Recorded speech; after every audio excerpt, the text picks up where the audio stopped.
Baik, yang kedua. Dan telah mengeluarkan oleh Ahmad dan Tabrani dan Baihaqi dan Hakim. Mana-mana perempuan yang memakai bau-bauan, kemudian keluarlah ia, maka lalulah ia atas suatu kaum, supaya mendapat mereka itu akan baunya, maka perempuan itu seperti berbuat zina, dan tiap-tiap mata yang memandang itu seperti berbuat zina. Sekarang kita nak tengok pula tentang suami isteri yang keluar daripada rumah memakai bau-bauan. Dalam bahasa kita sekarang minyak wangi. Dalam bahasa kita sekarang perfume. Dia ada beberapa jenis. Pertama kita panggil minyak wangi. Kedua kita panggil deodorant. Ketiga kita panggil penyah bau. Penyah bau nak panggil apa tu? Dia menghilangkan bau. Dia bukan wangi, dia menghilangkan bau badan. Dulu orang tua-tua kita dulu dia suka pakai satu produk daripada Indonesia.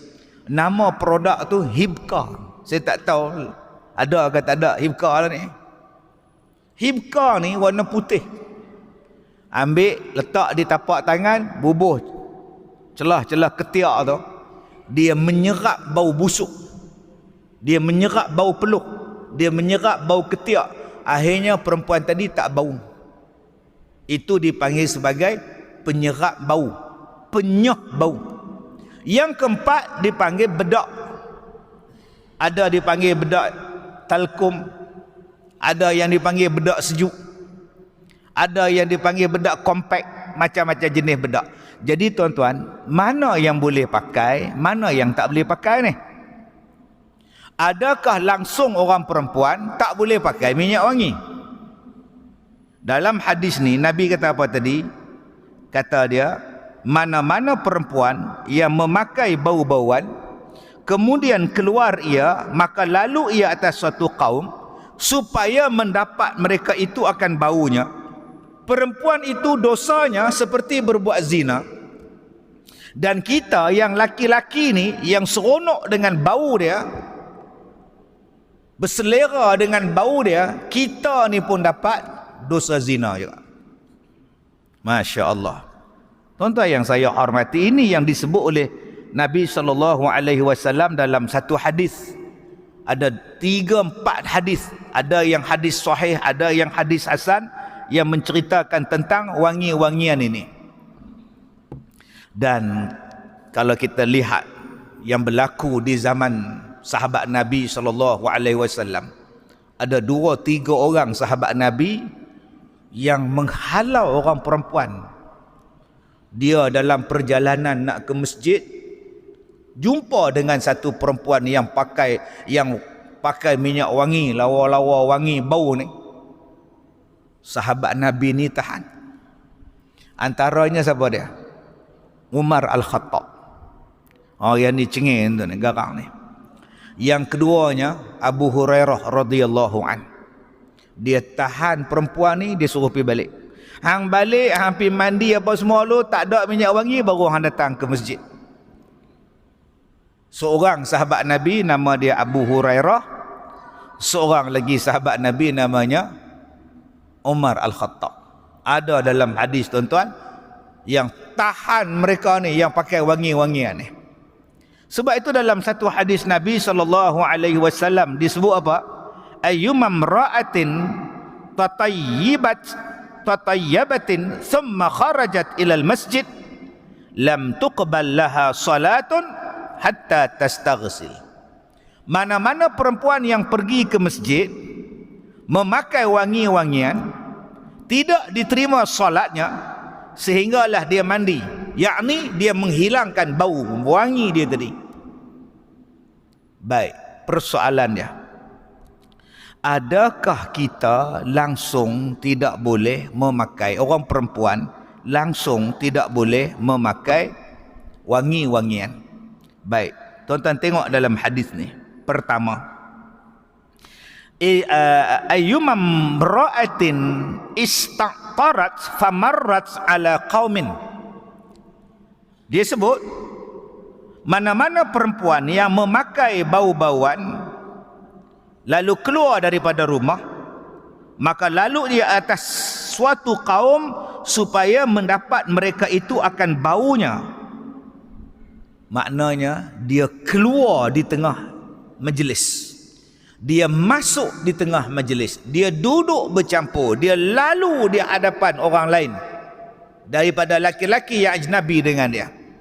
Satu. Jadi akak-akak, abang-abang, isteri kita kena jaga. Bila nak keluar daripada rumah, hang pakai wangi-wangi pasal apa ni? Pasal saya nak masuk majlis, saya nak campur dengan orang, saya nak pergi semayang, saya nak pergi kenduri kahwin, saya nak pergi mesyuarat, saya nak pergi pejabat. Sebab tu saya sembur minyak wangi banyak-banyak abang oi, supaya depa bau wangi minyak wangi saya. Maka isteri kita ni dah buat dosa macam orang berzina. Dan orang yang tengok dia, wah wanginya, dia lalu depan laki-laki tadi, laki-laki kata wah wanginya. Laki-laki tadi pun berlari pergi beli bunga, beli bunga dekat penjual bunga tu, lari kejar si perempuan tadi. Laki-laki yang macam tu berbuat dosa zina sebab suka. Dua, boleh tak dia pakai minyak wangi, ustaz? Boleh. Di mana? Di rumah. Untuk siapa? Suami dia, mak dia, pak dia, anak dia, adik dia pakai di rumah. Yang tu tak ada siapa larang. Hang nak sembur 10 botol sekalipun terpulang. 3, boleh tak ustaz kalau dia keluar daripada rumah, dia pakai minyak wangi? Minyak wangi apa? Minyak wangi apa? Ini yang ketiga ni. Dia pakai minyak wangi tu tak kuat ustaz, sekadar dia calit sikit je. Yang mana wangi tadi ustaz sekira-kiranya hanya untuk menjadikan orang selesa duduk dengan dia. Sebab ada setengah orang bau ketiak dia tuan-tuan, satu ofis perit, perat, tuan-tuan kalau duduk sebelah dia, dia tangkap kepala. Mai sembahyang Jumaat, dia tangkap kepala. Jenis apa ketiak ni? Tak mandi ke, tak basuh ke, hormon terlebih ke? Kadang-kadang budak jenis ni hak umur 15, hak umur 17, hak umur 18, waktu baru nak lepas akil balik, nak masuk umur 20-an.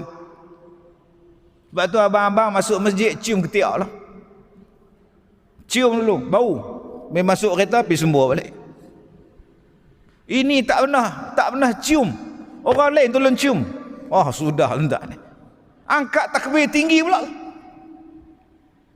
Busuk ni malaikat lari. Wangi ni malaikat suka.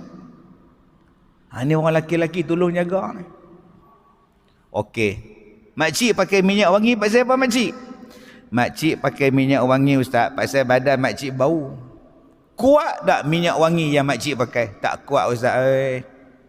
Makcik pakai nipis je, tak sikit je, supaya orang perempuan hak duduk dengan makcik ni rasa selesa. Dia tak rasa busuk. Kalau baunya tidak kuat, baunya tidak sampai menyucuk sampai ke tempat orang lain, hanya sekadar makcik saja, hukumnya dibenarkan. Begitu juga kalau dia guna deodorant. Saya pun tak tahu, tak nak pakai deodorant tu, nak kata macam mana tu. Dia bulat lagu tu, hak atas dia tu bulat tu. Mai duk gomoy kat ketiak.